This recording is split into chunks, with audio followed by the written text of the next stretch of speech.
이 시간 하나님께서 주시는 말씀은 예레미야 9장입니다. 예레미야 9장 17절부터 24절까지 제가 봉독하겠습니다. 먼저 예레미야 먼저 읽고요. 그 다음에 고린도전서를 읽겠습니다.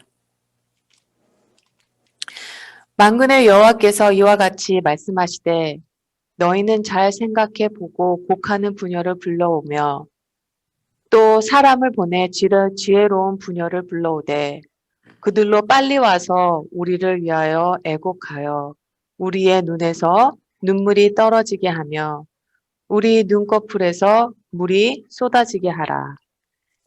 이는 시온에서 통곡하는 소리가 들리기를 우리가 아주 망하였구나. 우리가 크게 부끄러움을 당하였구나. 우리가 그 땅을 떠난 것은 그들이 우리 거처를 헐었음이로다 함이로다. 부녀들이여 여호와의 말씀을 들으라. 너희 귀에 그 입의 말씀을 받으라. 너희 딸들에게 애곡하게 하고 각기 이웃에게 슬픈 노래를 가르치라. 무릇 사망이 우리 창문을 통하여 넘어 들어오매 우리 궁실에 들어오며 밖에서는 자녀들이 거리에서는 청년들이 멸절하려 하느니라. 너는 이와 같이 말하라. 여호와의 말씀에 사람의 시체가 분토같이 들에 떨어질 것이며 추수하는 자의 뒤에 버려져 거두지 못한 곡식당 같이 되리라 하였느니라. 여호와께서 이와 같이 말씀하시되 지혜로운 자는 그의 지혜를 자랑하지 말라. 용사는 그의 용맹을 자랑하지 말라. 부자는 그의 부함을 자랑하지 말라. 자랑하는 자는 이것으로 자랑할지니 곧 명철하여 나를 아는 것과 나 여호와는 사랑과 정의와 공의를 땅에 행하는 자인 줄 깨닫는 것이라. 나는 이 일을 기뻐하노라. 여호와의 말씀이니라. 다음은 고린도전서 1장을 읽겠습니다. 고린도전서 1장 25절부터 31절까지 읽겠습니다. 하나님의 어리석음이 사람보다 지혜롭고 하나님의 약하심이 사람보다 강하니라. 형제들아 너희를 부르심을 보라. 육체를 따라 지혜로운 자가 많지 아니하며 능한 자가 많지 아니하며 문벌 좋은 자가 많지 아니하도다. 그러나 하나님께서는 세상에 미련한 것들을 택하사 지혜 있는 자들을 부끄럽게 하려 하시고 세상에 약한 것들을 택하사 강한 것들을 부끄럽게 하려 하시며 하나님께서는 세상에 천한 것들과 멸시받는 것들과 없는 것들을 택하사 있는 것들을 폐하려 하시나니 이는 아무 육체도 하나님 앞에서 자랑하지 못하게 하려 하심이라. 너희는 하나님으로부터 나서 그리스도 예수 안에 있고 예수는 하나님으로부터 나와서 우리에게 지혜와 의로움과 거룩함과 구원함이 되셨으니 기록한 바 자랑하는 자는 주 안에서 자랑하라 함과 같게 하려 함이니라. 푸른 마르고 꽃은 시들아 하나님의 말씀은 영원히 서리라. 아멘. 기도하겠습니다. 하나님 아버지, 이 시간 성령님 운행하여 주셔서 십자가만 바라보는 시간 되게 하여 주옵소서. 우리에게 선한 것은 아무것도 없으며 자랑할 것은 오직 예수 그리스도 십자가 하나임을 그 눈이 띄어지는 놀라운 역사가 일어나게 하여 주옵소서.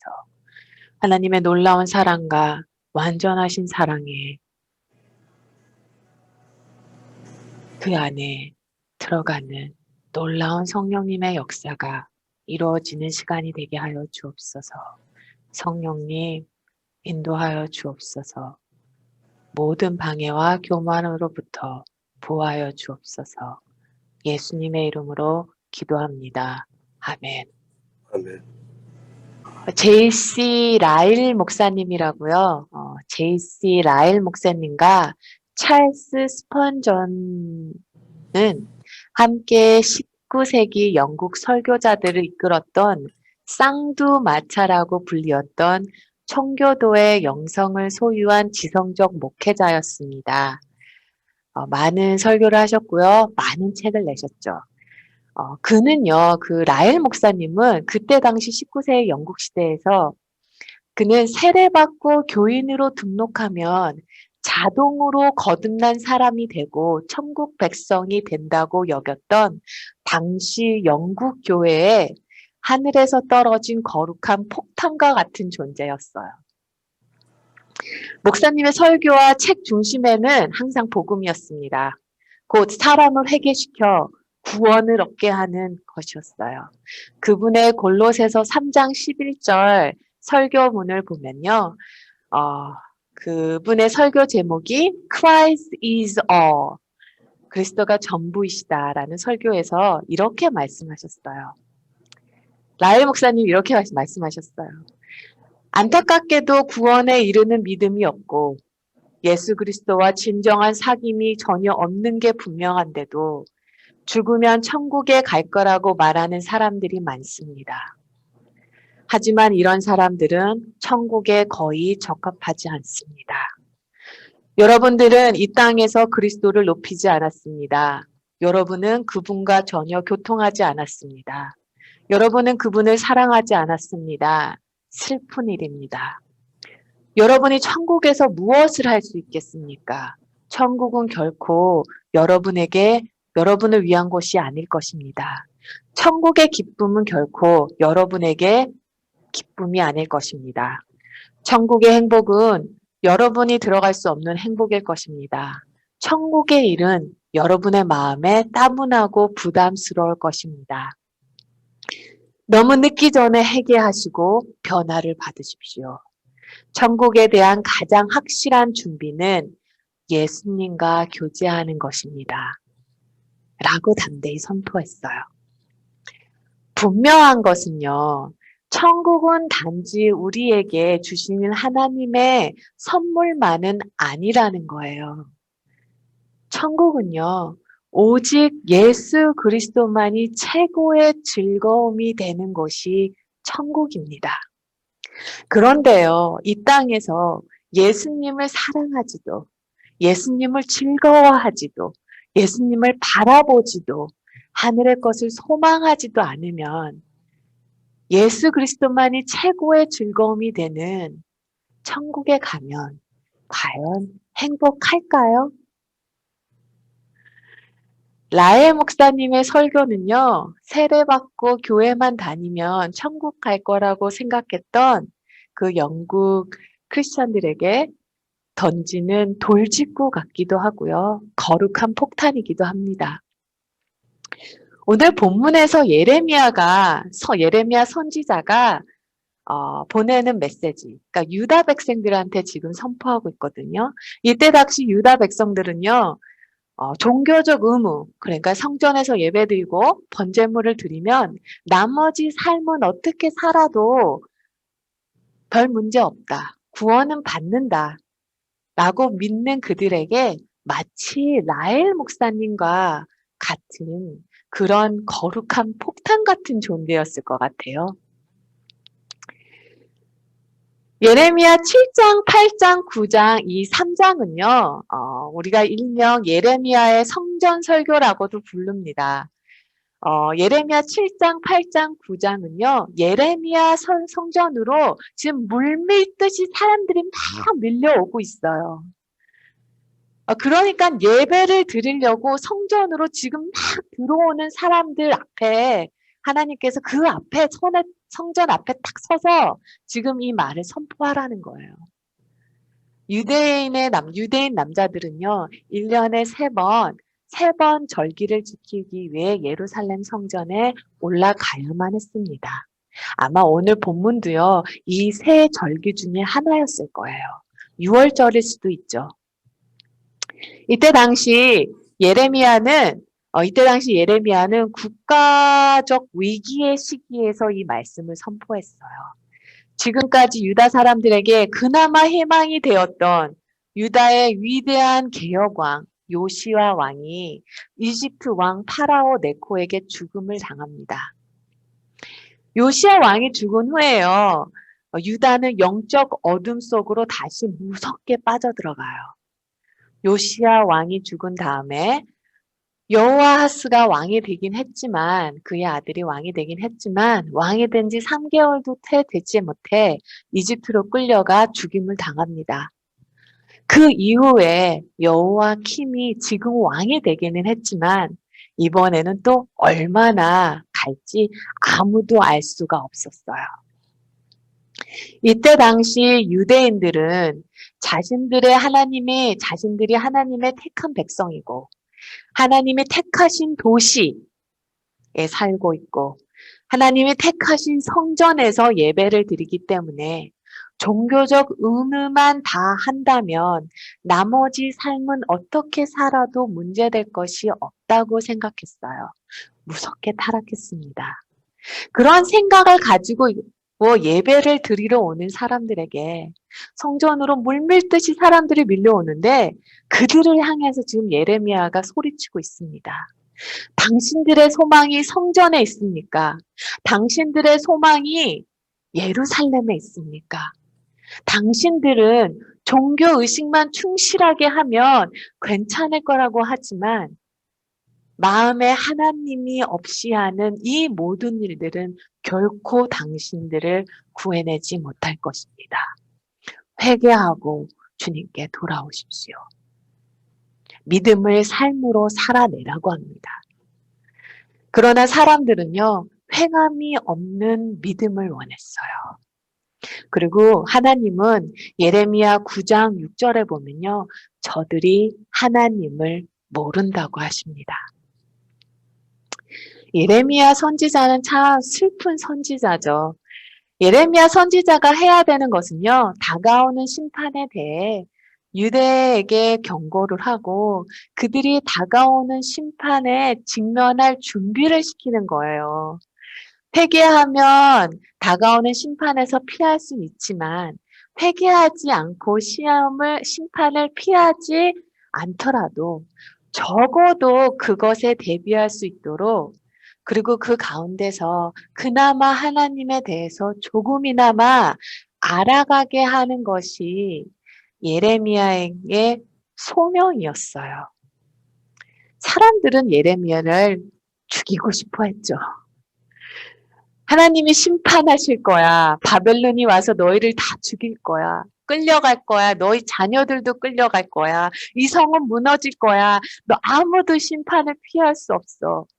그러니 바벨론으로 가서 70년 동안 거기서 잘 살아. 아이 낳고 학교도 보내고 집도 짓고 살 길을 도모해. 이렇게 말을 하니 좋아할 사람이 어디 있겠어요. 생각을 한번 해보세요. 일본이 한국을 침략을 했는데 누군가가 그냥 끌려가. 너의 자녀들도 다 죽을 거야.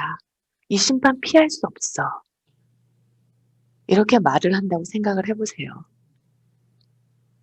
바로 이런 일을 지금 예레미야가 하고 있는 것입니다. 예레미야도 이런 심판의 말을 전하는 것은 참을 수 없는 매우 가슴 아픈 일이에요. 이 백성들은 예레미야의 가족이었고 그가 알고 사랑하는 사람들이었고 그의 땅이고 그의 나라였어요. 마음이 무너지죠. 예레미야가 1절에서 말을 합니다. 예레미야 9장 1절에서 어찌하여 하면 내 머리는 물이 되고 내 눈은 눈물의 근원이 되고 죽임을 당한 딸 내 백성을 위하여 주야로 울리루다. 울음을 멈출 수가 없다는 거예요. 마음이 무너진다는 거죠. 그러나 이것은 한 예레미야에 갖고 있는 한쪽 면이고요. 예레미야의 또 다른 면은요. 이 심판은 정의로운 하나님이 죄에 대한 심판이라는 것을 알고 있었다는 거예요. 이 심판은 그동안 회개하고 돌아오라고 했던 그 하나님의 음성을 무시하고 끝까지 돌이키지 않았던 백성에게 내려지는 하나님의 정의로운 심판이라는 것을 또 다른 한편으로는 알고 있다는 거죠. 정의의 하나님은 반드시 죄를 심판하신다는 거예요. 2절에서 말합니다. 내가 광야에서 나그네가 머무는 곳을 얻는다면 내 백성을 떠나가리니 그들은 다 간음하는 자요 반역한 자의 무리가 되미로다. 그 3절에서 이렇게 말해요. 그들이 활을 당김같이 그들의 혀를 놀려 거짓을 말하며 그들이 이 땅에서 강성하나 진실하지 아니하고 악에서 악으로 진행하며 또 나를 알지 못하는도다. 활에서 화살이 나감과 같이 망설임 없이 서로가 서로를 속이고 속이며 그들이 하나님을 알지 못한다고 합니다. 하나님에 대해서 알기는 하지만 하나님은 모른다는 거예요. 지금 이것을 성전에 예배를 드리려고 오는 사람들에게 예레미야가 말을 하고 있는 거예요. 이 말을요, 21세기 말로 번역을 한다면요, 그들은 예수님에 관하여서 알기는 하지만 예수님은 모른다. 성경책을 들고 교회를 가서 예배를 드리고 헌금을 해도 실제로는 예수를 모른다는 거예요. 예수님과 나 사이에 something is going on 이 없다는 겁니다. 그런 그들을 향해 하나님이 7절에서 말씀하십니다. 내가 이 백성들을 어찌할꼬. 7절 말씀. 내가 그들을 녹이고 연단하리라. 원어로 refine, 정결케 하리라 하셨어요. 정결케 한다라는 말이 어떻게 들리시나요? 예전에는 나의 마음을 정금과 같이 정결케 하소서라는 찬양을 참 많이 불렀어요. 저희 청년 때는.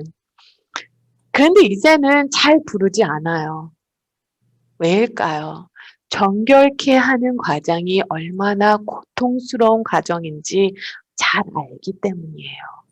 뜨거운 불 속에서 내가 녹아내려 정제되고 정제돼 불순물이 다 사라져.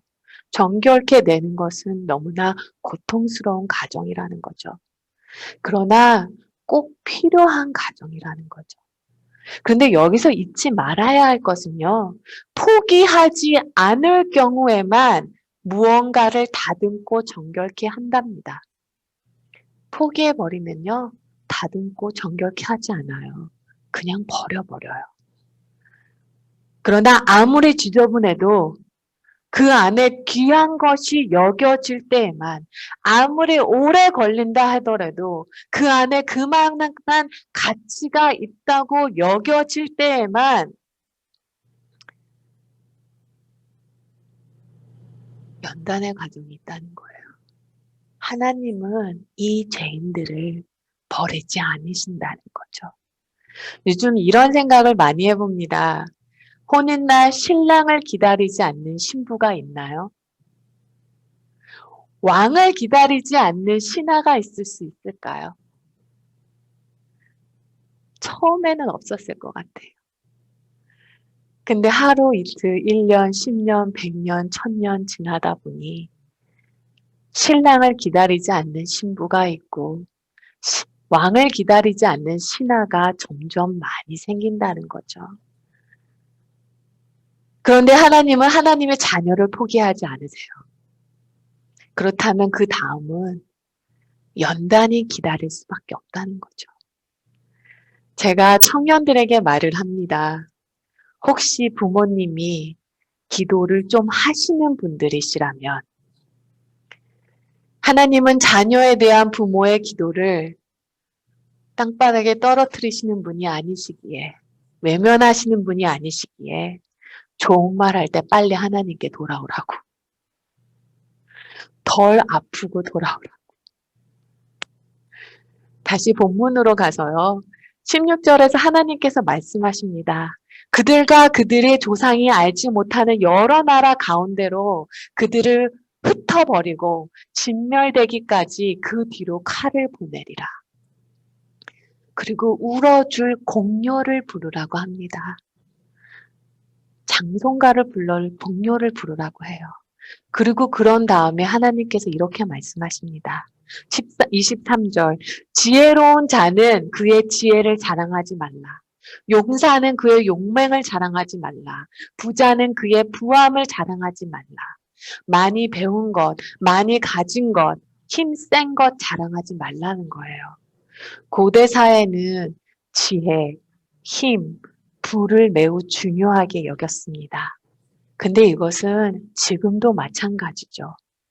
그런데 하나님은 자랑하는 자, 24절에서 자랑하는 자는 이것으로 자랑할지니 곧 명철하여 나를 아는 것과 나 하나님은 사랑과 정의와 공의. 자, 여기서 사랑과 정의와 공의 요 세 단어에 밑줄을 한번 그어보시는 것도 좋을 것 같아요. 나 하나님은 사랑과 정의와 공의를 이 땅에 행하는 자인 줄을 깨닫는 것이라. 나는 이 일을 기뻐하노라. 이 땅에서 하나님의 사랑과 하나님의 정의와 공의를 행하시는 하나님을 어디에서 볼 수 있을까요? 이 세 가지를 동시에 볼 수 있는 곳이 어딘가요? 바로 예수 그리스도의 십자가입니다. 하나님은 사랑의 하나님이시기에 그 사랑이 도대체 뭐기에 우리를 쉽게 포기하지 않으시고 여전히 돌아오라고 말씀하십니다. 사랑의 하나님이시기에 유다 백성들을 쉽게 포기하지 않으시고 돌이키라고 말씀하십니다. 그러나 동시에 하나님은 정의의 하나님, 공의를 행하시는 하나님이세요. 죄를 심판하시는 하나님이시라는 분입니다. 한쪽에는 사랑의 하나님, 죄를 용서하시는 하나님. 한쪽에는 죄를 심판하시는 하나님. 이것이 이루어지는 곳이 바로 예수 그리스도의 십자가라는 거예요. 사도 바울은 이것을 마음에 두고 이 예레미야 9장 23절을 마음에 두고 고린도 전서 1장에서 이렇게 말합니다. 19절 말씀. 그러나 하나님께서는 세상에 미련한 것을 택하사 지혜 있는 자들을 부끄럽게 하려 하시고 세상에 약한 것들을 택하사 강한 것을 부끄럽게 하려 하시며 하나님께서는 세상에 천한 것들과 멸시받는 것들과 없는 것들을 택하사 있는 것들을 폐하려 하시나니 이는 아무도 육체로 하나님 앞에 자랑하지 못하게 하려 하심이라. 너희는 하나님으로부터 나서 그리스도 예수 안에 있고 예수는 하나님으로부터 나와서 우리에게 지혜와 의로움과 거룩함과 구원함이 되었도다. 기록된 바 자랑하는 자는 주 안에서 자랑하라 함과 같게 하려 함이라. 십자가의 복음이 초대교회부터 지금까지 세상 사람들에게 조롱당하고 무시를 당하고 어리석은 것으로 취급받는 것이 현실입니다. 왜냐하면 세상의 지혜로는 십자가의 복음을 이해할 수도 믿을 수도 없기 때문이에요. 하나님이 인간이 되셨다? 세상 지혜로는 도무지 믿어지지도 이해도 되지 않는 것입니다. 하나님이 죄인을 사랑하셨다? 하나님이 의인을 사랑하셨다. 하나님이 약한 자를 사랑하셨다. 뭐 혹시 이러면 이해할 수도 있을지 모르겠어요. 그런데 하나님이 죄인을 사랑하셨다? 어느 정도로? 당신의 독생자를 내어주시고 그 독생자를 십자가에 대신 죽게까지 하실 정도로 죄인을 사랑하셨다? 세상의 지혜로는 이해도 믿어지지도 않는 것입니다. 누구든지 예수님이 십자가에서 자기를 대신하여 죽었다고 믿기만 하면 모든 죄 용서받고 구원받고 하나님의 자녀가 되었다? 세상 지혜로는 이해가 안 되는 것입니다. 예수를 믿는 성도는 예수님과 함께 십자가에 못 박혀 죽었다. 그리고 예수님께서 부활하심으로 이제는 예수님의 생명으로 산다. 세상 지혜로는 도무지 이해도 안 되고 믿을 수도 없는 분이십니다.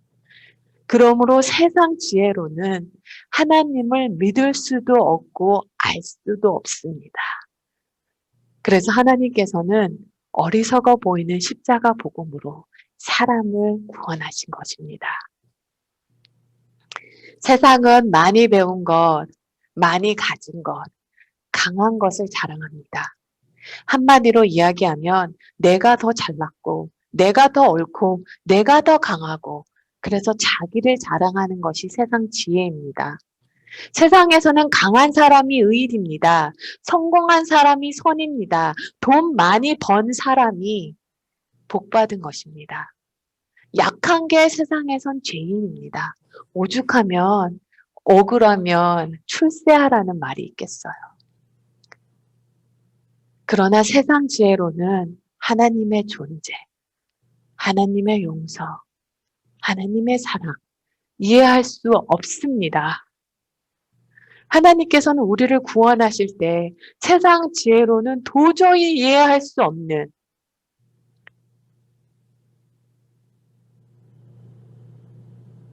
세상 사람에게는 너무나 어리석게 보이는 그 십자가의 복음으로 우리를 구원하신 것입니다.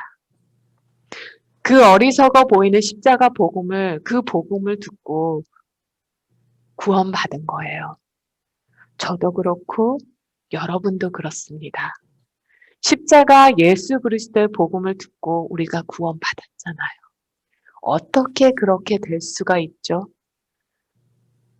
어떻게 듣고 믿고 입술로 시인하며 구원을 받는 거죠. 그것은요, 복음에는 우리를 구원하시는 성령의 역사가 함께하기 때문입니다.